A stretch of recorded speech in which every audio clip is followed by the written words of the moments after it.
En vlak voor deze uitzending sprak ik via Skype met twee gewone burgers aan beide kanten van het conflict. Judy Gadot in Tel Aviv en Mohammed Suleiman in Gaza. Can you tell me where you are at the moment? Well, I'm in a neighborhood called Sheikh Radwan, which is close to the center of the Gaza Strip. I normally live in the north of the Gaza Strip in an area called Al-Qaraba, but there is a complete blackout in that area because it was targeted systematically by Israeli warplanes over the past few days, which resulted in a complete blackout. So there's no electricity, there's no water access, and there's no internet access in that area. And most of the families have left their homes. Judy Gadot, can you describe the tensions maybe in the area where you live in Tel Aviv, in your house with your family and neighbors? Well, yes, I can say that we were taken by surprise yesterday. We knew that it might happen, but we were still taken by surprise. Our bomb shelter was not ready, so this is my son. Say hello. Hello, and bye-bye. Where was your son at the time of the first air raid? Where was he? Well, he was at the skate park, not far from the house, but he was taken by surprise. He was actually extremely shaken. But all the children have been briefed previously at school, and we also briefed them.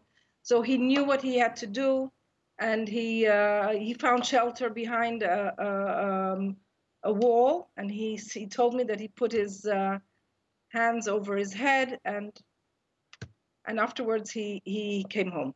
So Mohammed, how do the kids react to the situation in Gaza City the last couple of days?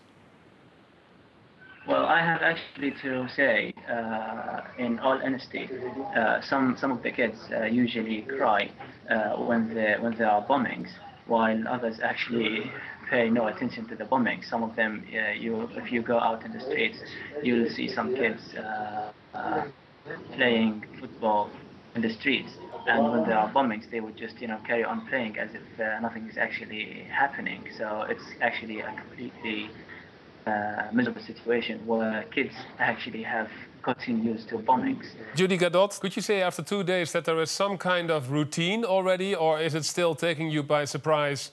And is it very strange to go into that bomb shelter? I can say it is still very strange. But today, the third time, about half an hour ago, it was the first time that I didn't think that maybe it was a mistake. It was obvious to me that this is real, and that we have 90 seconds that we can use to get to the shelter. You'd be surprised that 90 seconds is a long time.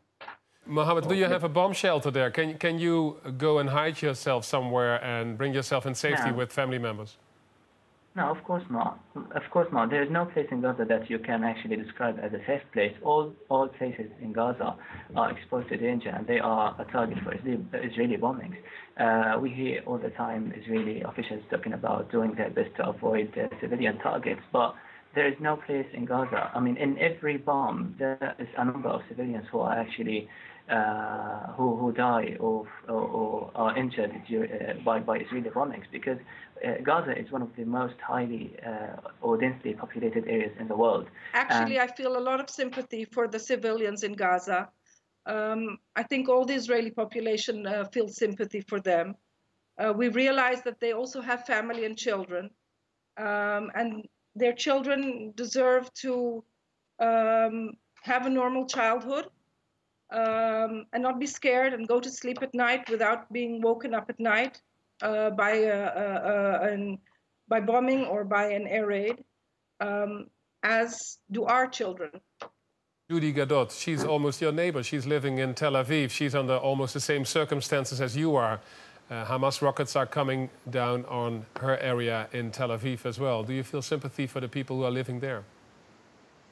Of course. Yeah, I do feel sympathetic to every Israeli civilian who is being targeted by Hamas rockets. But the one who should actually be blamed for all this violence is the Israeli government, and I actually blame Benjamin Netanyahu and the Israeli government for all for exposing the Israeli civilians to this sort of danger. I blame the Israeli government for all civilian deaths, whether they are Palestinians or Israelis. You are a student in England, where you are studying at a university. Will you stay in Gaza when this ground war starts, or are you trying to leave Gaza and go back to the UK? No, I finished studying in the UK, so I do not belong to England, I do not belong to Israel, I do not belong to anywhere else. I belong to Palestine, and this is my city, and I'm here to live here. So yeah, I'm here to just continue living. Judy Gadot, if it comes to the worst, would you consider leaving Israel and, for example, coming to the Netherlands, where part of your roots are?